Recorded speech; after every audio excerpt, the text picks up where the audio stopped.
It's my honor and privilege to welcome all of you to the launch of the BW Hotelier. I just want to say that Hotelier International is headquartered out of London and it is present in 29 countries.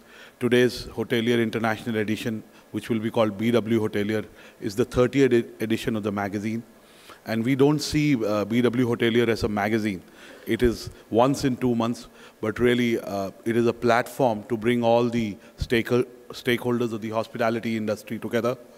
So really, we are a product that will serve the community through data, through information, through print, through online, through forums like these. So really, we're not just a magazine.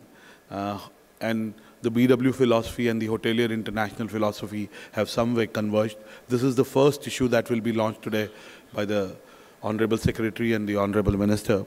The website will also be launched today, and we'd like feedback because we followed the format of the Hotelier International, and as you know, the Europeans are very meticulous. They like you to follow a certain grid, but we requested them for some changes, and hopefully with your feedback and our own assessment of what needs to be changed to bring a local flavor, the product will be even stronger and better and representative of the industry that all of us represent.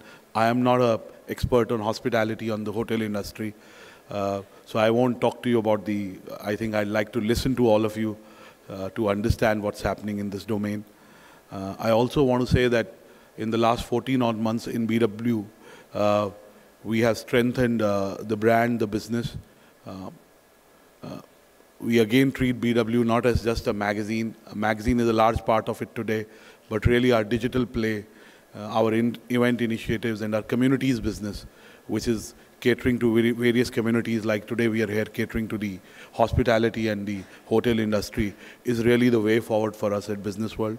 So I'd like to thank all of you for being here, and like all of you, look forward to Dr. Pawar's speech. Thank you so much.